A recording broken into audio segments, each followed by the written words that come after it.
like I might have gone a little overboard with this month's TBR. Hey everyone, welcome back to the McDonald Chronicles. Today we are going right into 4 books I read in May, plus maybe the way too many books that are on my June TBR this month. Let's jump right in. So first, I read Harry Potter and the Sorcerer's Stone. One of my goals for 2024 is actually to reread the entire series. And I talked about in my May reset video wanting to just kind of start and wanting to read the British version of the Harry Potter because I have the British version of the series. Don't think there'll be much of a difference, but I did reread Harry Potter. However, I actually went to London this month and I did not have the valuable real estate in my suitcase to take this very tiny book. So instead, I just read it on my iPad, and so it wasn't the British version. It was just the regular American English version. It was great. It was very nostalgic, and I loved rereading it, especially in London. It was just kind of like the perfect vibe to really get me really excited to just reread the entire series for the rest of this year. Then I read The New Couple in 5B. This was a mystery thriller type book following Rosie and Chad, this young couple just really trying to make ends meet in New York City. Rosie's a writer. She kind of writes about these weird situations, buildings, things like that. And Chad is an aspiring actor. Rosie and Chad end up inheriting this apartment from Chad's uncle in this creepy building called the Windmere, and which is perfect because Rosie's actually writing her new book about the Windmere.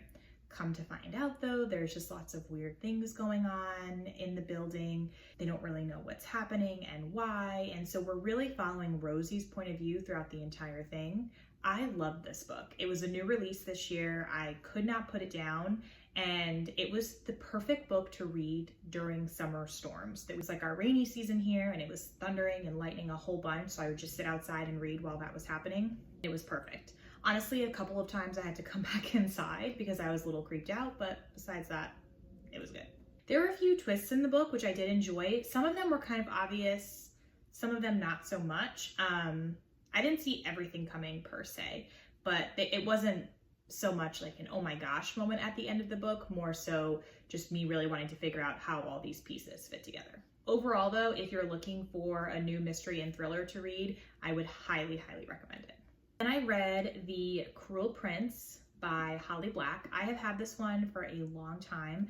I think I bought it honestly last year wanting to read it. It is a young adult fantasy. I loved it. I could not finish it fast enough, and at the same time I didn't want to finish it because I was enjoying it so much.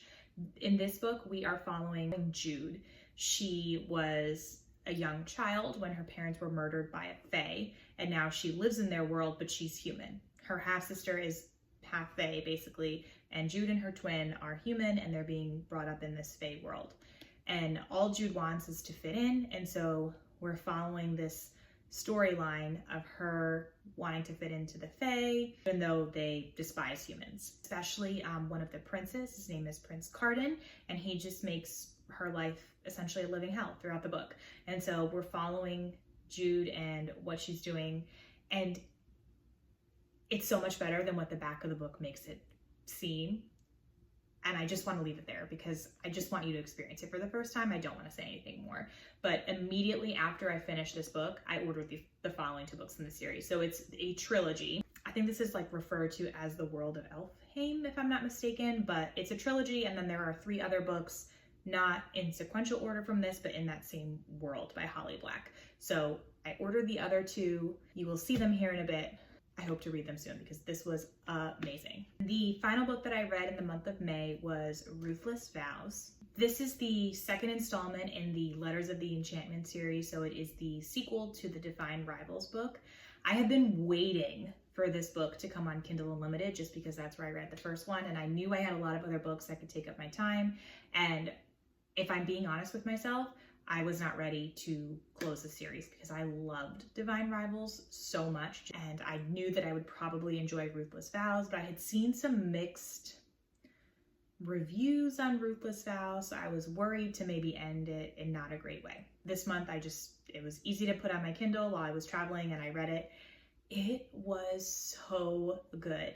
It's definitely different than the first book. I feel like the first book, Divine Rivals, focused a lot more on the war that's happening. This one did too, but not really. It was focusing on that in a different way and kind of went more into the gods and why the war is happening, not so much the war itself. But it still had like the letters and the romance, and I loved that. That's what I loved about Divine Rivals, and she brought it back for this one. So I love this book. I have been having such a hard time for the past couple of months saying like, yes, this book is a 5-star. Just because I feel like lately at the end of the year, when I go to look at all of my 5-star books, or when I go to look at them for the past few years, I just don't feel like that holds true. I stopped ranking books a few months ago. I wanted to read them to enjoy them and not read them to rank them. But I pretty much made a note to myself that if I find a 5-star, I will tell you guys it's a 5-star. But as I've made that note, I cannot admit to myself that I have read a 5-star. And I honestly think it's because when I get to the end of the year and I look at my 5-star books, some of them I think it holds true, and then some of them I literally cannot even remember the character names. I felt like in January, Divine Rivals, I think at the time I was still rating books, and I think I did give it a 5, and Ruthless Vows would be pretty close up there. Honestly, this month, every book that I read was really good. For all, I would say, between the 4 and 5 range for me, these were great books. But I really don't feel like I've had that, oh my God, this is a 5-star book feeling in a few months. So hopefully June will get us there. All right, let's talk about this TBR. Saying I wasn't gonna buy any more books this summer was like the lie of the century. I don't even know where to begin. Let's just go into it. All right, so I have 7 books that I would really like to read in the month of June, plus 3 more loaded up on my Kindle, so that's 10. That's a lot of books. This might be a mistake. It's okay. All right. The first book we have is One Day, following our 2 main characters over a span of multiple decades, and you're going through the same day every year. So it's July 15th every single year, and you're following them July 15th from the decade that they meet until whenever the book ends. So this is actually a movie. It's an older book from, I think, 2009, but they made a Netflix series on it, which is why it's coming back into popularity. And there was a movie made with Anne Hathaway, I think in 2011. It's one of my book club picks for this month, so I'm definitely interested in reading the book and then also watching the movie and then the series and kind of seeing how all 3 compare. I think that'll be really cool.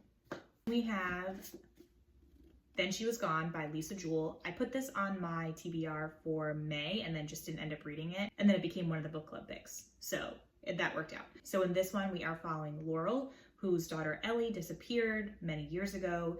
She ends up meeting a man and then meeting his family. As she's meeting his children, one of his daughters, Poppy, looks exactly like Ellie. And that's all we know based on the back of the book. That to me sounds amazing, and I feel like I'm going to devour this. So I'm really excited to read it, and then I'm also really excited to talk about it with other people that read it. I think that just makes the book so much better. We have The Well of Ascension by Brandon Sanderson. This is the 2nd book in the Mistborn series, and it looks tiny, but this guy is over 600 pages. So I read the first Mistborn book, I think a few months ago now, and I did really enjoy it. It was a slower start, but honestly, it was a really good book. The Blast, I would say like 250 pages or so. I could not put it down. I was just flying through it. One of my goals for 2024 was to make it through up to The Way of Kings and Brandon Sanderson's Cosmere. In order for me to do that, I need to read the first 3 in the Mistborn trilogy. There's like a beginning Mistborn trilogy, and then there's another one with different characters. But so I need to read the first 3 in the Mistborn trilogy and then The Way of Kings. That's quite a bit of pages to get through. I really want to at least start it this month, and then at the very least finish it in July. All right, then we have Harry Potter and the Chamber of Secrets. I basically figured out now that it is June, I need to read the 1 book a month in the series in order to finish rereading the series in 2024. So June will be the month that I reread the Chamber of Secrets.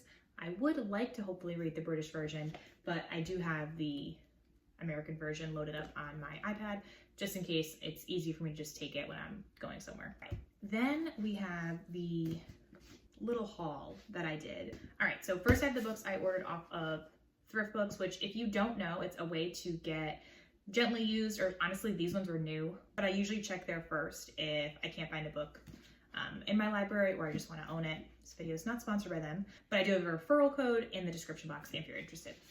I purchased the Wicked King and the Queen of Nothing. These are the next two books in the Cruel Prince trilogy.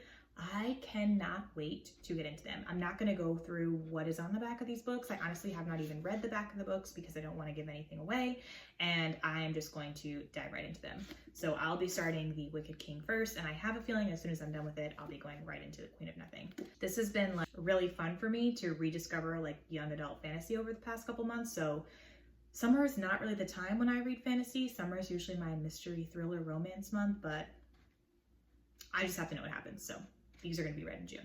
I also purchased 4,000 Weeks Time Management for Mortals. Not as fun as the rest of them. This is obviously a nonfiction book. I'm maybe like 60 pages into it right now. It's not really your normal time management book.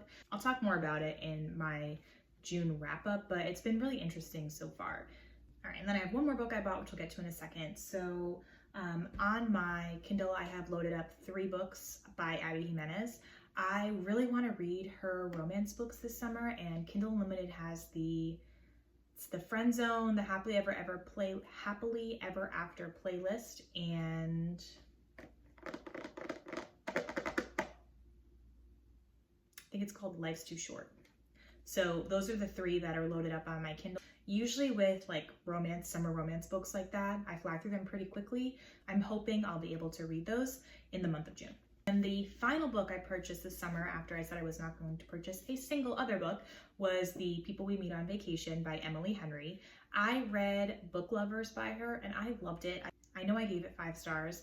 I know that people love her, but I also know that a lot of people that I see that love her say that Book Lovers was not their favorite. And I love that one so much that I'm worried that what I loved about Book Lovers is going to make me not love these ones as much. So we shall see. But Barnes & Noble has been honestly having this buy one, get one 50% off for, I feel like every time I go in there. And I saw that The People We Meet on Vacation was one of those. So I just purchased these 2 because if it's buy 150, I'm gonna get 2. In this book, we're following Poppy and Alex. It's so wild that 2 of the books that I want to read have main characters named Poppy. That's wild. Okay. And basically they are best friends. They take a vacation together every year and then something happens and they are estranged. So I think we end up following them kind of becoming friends again in this book. I'm honestly not really sure. I've been trying not to read the backs of the books way too much,